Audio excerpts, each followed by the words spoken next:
Hello 10th class. Hope all of you are fine and stay safe at your home. Students, our today's topic is the INC, means the Indian National Congress. First of all, I will tell you the early associations or predecessors of the INC, means the which associations were formed before the formation of the INC. There were the mainly two associations at that time. First was the Indian Association. It was formed in the year 1876, and second is the East India Association. It was formed in the year 1866. Firstly, Indian Association. It was set up by Surendranath Banerjee in Kolkata. तो Indian association was set up by Surendranath Banerjee in Kolkata. Objectives of Indian association was to create strong public opinion. अब लोगों की जो राय है, जो suggestions है, उसको create करना regarding the British government. To create strong public opinion. Promote unity among Indians. तो इंडियंस में यूनिटी जो है उसको प्रमोट करना. To broaden the base of the national movement. क्योंकि देखो अभी नेशनल जो मूवमेंट था वो अभी जस्ट स्टार्ट हुआ था आफ्टर द 1857 रिवोल्ट. तो उस चीज को, उस बेस को ब्रॉड करना, उसके एक पर्टिकुलर एक बेस प्रिपेयर करना नेशनल मूवमेंट का. तो this was the objective of the Indian association, that is to create strong public opinion, to promote unity among Indians, to broaden the base of national movement, and it was formed by the Surendranath Banerjee in Kolkata. Contributions of Indian Association was it launched agitation against oppressive acts. Agitation means आंदोलन. एक तरह से जब हम कहते हैं एक आंदोलन स्टार्ट हो गया, तो it launched agitations against oppressive act. जो ब्रिटिशर्स के oppressive act थे, लाइक लाइसेंस एक्ट जो उन्होंने पास किया था, जिसमें लाइसेंस लेना कंपल्सरी था for the Indians but not for the British. Vernacular press act, जिसमें कि वर्नाकुलर लैंग्वेजेस जो कि जो न्यूज़पेपर्स थे उनके ऊपर रिस्ट्रिक्शंस थी. तो ऐसे जो एक्ट पास किए थे ब्रिटिश गवर्नमेंट ने, तो इसके अगेंस्ट एक तरह से एक आंदोलन स्टार्ट किया इंडियन एसोसिएशन ने. It also struggled against the lowering age limit in ICS examination. आपको पता है एज लिमिट 21 ईयर्स से 19 ईयर्स रिड्यूस कर दी थी, तो उसके अगेंस्ट भी इन्होंने स्ट्रगल की.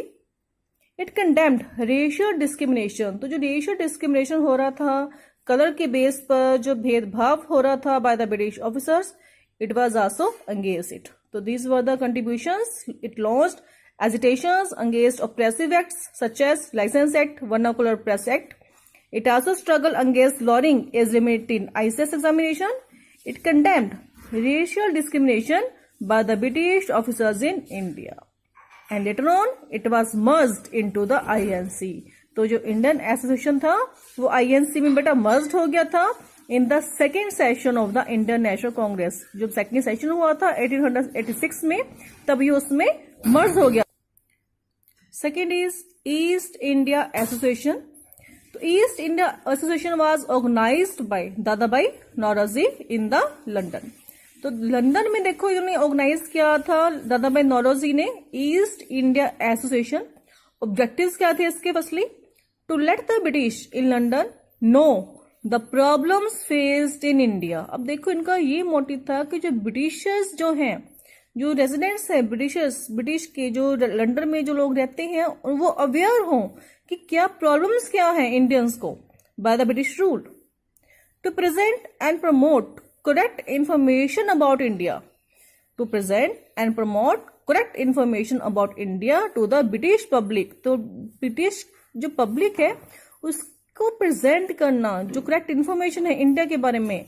And voice against the grievance. Grievance क्या होते हैं कि जो मीन्स अनफेयर हो रहा है वहां पर, जो लोगों के साथ, इंडियंस के साथ जो अनफेयर एटीट्यूड्स है ब्रिटिशर्स का, उसके बारे में अवेयर करना ब्रिटिश पब्लिक को. मीन्स एक तरह से उनकी सिंपैथी गेन करना, ताकि जो ब्रिटिश पब्लिक है वो खड़े हो सके for the rights of the Indians. तो this was the main objective of the East India association. Students यहाँ पर ओनली वन वर्ड का डिफरेंस है। देखो यहाँ पर था Indian association, it was found by the Surendranath Banerjee, and it is the East India Association, it was organized by the Dadabhai Naoroji in London। तो इसके ऑब्जेक्टिव्स थे to let the British in London know the problems faced in India, present and promote correct information about India to the British public and voice against grievances। Contributions क्या थे अब इसके? It influenced people in England to promote Indian welfare। तो इसने अपने लोग जो वहाँ के जो लोग थे उनको इंडिया के वेलफेयर के प्रमोट करने के लिए इन्फ्लुएंस किया कहीं ना कहीं। It produce a journal. अब देखो इन्होंने एक जर्नल प्रोड्यूस किया। जर्नल क्या होता है? It is like a news paper but on a particular subject. जब एक न्यूज पेपर होता है जो एक पर्टिकुलर सब्जेक्ट के ऊपर ही मैटर उसमें मटेरियल होता है, that is called a journal. तो इन्होंने एक प्रोड्यूस किया, एक जर्नल प्रोड्यूस किया which included the papers that were delivered before there meetings. तो इसमें जो पेपर्स थे जो उनकी मीटिंग्स होने के पहले जो भी सारा क्राइटेरिया था, it was included in this journal. तो this is the East Indian association. Next is the our most important, that is the Indian national congress. तो Indian national congress INC, it was founded by Mr. A.O. Hume in December 1885. Now, who was A.O. Hume? Actually, A.O. Hume was a member of the Imperial Civil Service, and he was a retired British officer, and he saw the revolt of 1857 as a result of misgovernance of the Britishers. So he founded the Indian National Congress, and he was also the first secretary of the Indian National Congress, that is the A.O. Hume. Dadabhai Naoroji gave the name INC to this association, means the Indian National Congress, the name was given by the Dadabhai Naoroji. Aim of INC was to provide a safety valve for the British Empire against the growing discontent among the Indians। देखो, provide a safety valve. Safety valve क्या होता है? Means एक तरह से ये Britishers के लिए सेफ्टी मेजर प्रोवाइड करना, ताकि जो लोग जो इंडियंस के हैं, जो मीन्स उनके मन में जो डिसकंटेंट, मीन्स जो निराश है, उनके मन में कहीं ना कहीं जो गुस्सा है, जो रोष है, उसको चैनलाइज करने के लिए उस चीज को, जैसे जो पहले उनका जो ऐसे जो उनके मन में जो एक रिवोल्ट, एक आंदोलन की भावना स्टार्ट हुई इन 1857 का जो रिजल्ट ब्रिटिशर्स के सामने आया, उस चीज को अवॉइड करने के लिए कि फिर से ऐसा कोई रिवोल्ट ना हो इंडियंस की तरफ से, तो ये एक सेफ्टी मेजर था ब्रिटिश एम्पायर के लिए, ताकि जो लोगों के जो मन में रोष है, जो उनके मन में जो इनके रॉन्ग पॉलिसीज के खिलाफ जो एक निराशा है, उस चीज को चैनलाइज कर सके ताकि ये। So it provided a safety valve for the British Empire against a growing discontent among the Indians. Many prominent leaders like Dadabhai Naoroji, Firoz Shah Mehta, Badruddin Tayabzi, Vomesh Chandra Banerjee played an important role in the formation of the INC. Next is about the objectives of the INC. तो objectives क्या थे main इसके? First of all, uniting the people of India, उनको unite करना लोगों को, making people politically aware, लोगों को अवेयर करना। पोलिटिकली अवेयर में जो गवर्नमेंट की जो भी पॉलिसीज हैं उसमें पार्टिसिपेट करने के लिए, गवर्नमेंट की मेंबरशिप में पार्टिसिपेट करने के लिए, in this way make people politically aware. Planning for the future of the country, India का जो फ्यूचर होगा उसके बारे में प्लान आउट करना।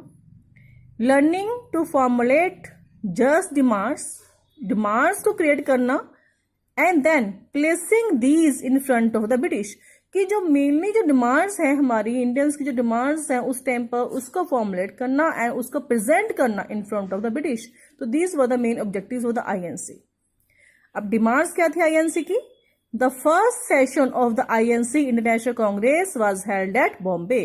तो फर्स्ट सेशन हुआ था इसका बॉम्बे में फ्रॉम 28 to 30 दिसंबर। स्टूडेंट्स, इनके मेनली जो भी सेशंस होते थे इंडियन नेशनल कांग्रेस के, they were mainly handled during the month of the दिसंबर। तो फर्स्ट सेशन भी दिसंबर मंथ में हुआ फ्रॉम 28 to 30 दिसंबर 1885 को हुआ ये, with Womesh Chandra Banerjee as its president. तो वोमेश चंद्र बनर्जी फर्स्ट प्रेसिडेंट थे सेशन के, फर्स्ट सेशन के प्रेसिडेंट थे Womesh Chandra Banerjee. And 72 delegates attended this session. तो उस टाइम पर 72 डेलीगेट्स थे जिन्होंने फर्स्ट सेशन को अटेंड किया था। डिमांड्स क्या थी अब इनकी? Indians have the right to carry arms. अब देखो आर्म्स एक्ट वैसा था कि लाइसेंस कंपल्सरी था, तो यहाँ पे ही डिमांड रखेगी that Indians have the right to carry the arms. India should there should be more members in the legislatures और काउंसिल। जो भी लेजिस्लेचर, जो भी हमारे जैसे स्टेट लेजिस्लेचर हैं या फिर हमारे यूनियन के लेजिस्लेचर्स होते हैं, जो लॉ मेकिंग बॉडीज होती है मीन्स, तो उनमें मेंबर्स इंक्रीज होने चाहिए। There should be more members in the legislature और councils. Reduction in the expenditure on armed force, mean जो आर्मी के ऊपर जो एक्सपेंडिचर है, जो खर्चा आ रहा है, उसको कम किया जाए। And increase on the education and on the welfare of the people. उसको कहां पर स्पेंड कहां पर करना है ज्यादा? एजुकेशन के ऊपर, लोगों के वेलफेयर के लिए। देखो एक्सपेंडिचर कम करना है आर्म्ड फोर्सेस पर और इंक्रीज करना है in the education and on the welfare of the people. The Indian Civil Service examination should be held at the same time in both England and India. तो same time पर हो, England में भी India में भी, Indian civil service examination and raising the minimum age of the candidate.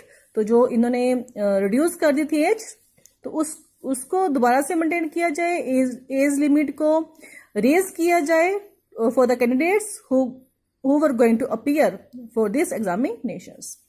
More Indians to be employed in higher positions. तो ज्यादा से ज्यादा इंडियंस को हायर एजुकेशन हायर पोजीशंस में एम्प्लॉयमेंट अपॉर्चुनिटीज मिलनी चाहिए। These were the demands of the INC. That is the first of all, Indians have the right to carry arms. There should be more members in the legislatures or councils. Reduction in the expenditure on armed forces and increase on the education and on the welfare of the people. The Indian civil service examination should be held at the same time in both England and India, and then raising the minimum age of candidate to appear for these examinations. More Indians to be employed in higher positions. Next is the second session of the INC.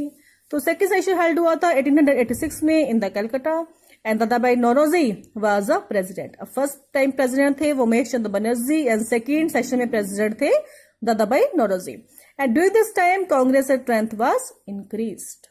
Leaders from Bengal join it. अब बंगाल से देखो काफी leaders आए थे जिन्होंने Indian national Congress को join किया। And nearly this time 450 members attended it. देखो स्ट्रेंथ काफी इंक्रीज हो गई अब इनकी। पहले 72 डेलीगेट्स थे, अब 450 nearly members were there who attended it. And during this session the Indian association merged into INC. मैं आपको पहले बता चुकी हूँ कि जो इंडियन एसोसिएशन था वो जो सुंदरनाथ बनर्जी ने फॉर्म किया था वो इसमें मर्ज हो गया था सेकेंड सेशन में। Initially the Congress had the blessings. Blessings mean support. अब पहले तो देखो जो ब्रिटिशर्स हैं वो सपोर्ट कर रहे हैं इनिशियली कांग्रेस को। इवन जो उस टाइम पर जो लॉर्ड रफरीन, जो कि उस टाइम के वाइसराय थे lord Dufferin, he invited the delegates of this session for a tea party. Second session के जो डेलीगेट्स थे इवन लॉर्ड रफरीन ने उनको एक टी पार्टी के लिए भी इन्वाइट किया। But later on when Congress grew in strength, जब कांग्रेस की स्ट्रेंथ इंक्रीज हो गई and became more persistent with their petitions. More persistence means जब उन्होंने अपने स्ट्रांगली अपने ओपिनियन, अपने पिटिशंस स्टार्ट कर दी रखनी। पिटिशंस क्या होता है? लाइक आप अपनी डिमांड रखते हो through the application, through the resolutions. तो जब उन्होंने अपनी स्ट्रांगली अपनी डिमांड्स रखनी स्टार्ट कर दी ब्रिटिशर्स के आगे, then the Britishers change their attitude towards it. तब ब्रिटिशर्स का एटीट्यूड जो था वो चेंज हो गया। And even they forbade their government employees to attend the Congress meeting. जो उनके गवर्नमेंट ऑफिसर्स थे उनको मना कर दिया कि जो भी गवर्नमेंट एम्प्लॉय है they will not be attend the Congress meetings. So in this way the attitude of Britishers was changed in the later on years.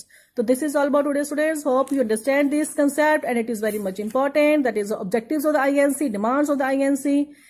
Please stay at home and study properly. Have a nice day. Goodbye all of you.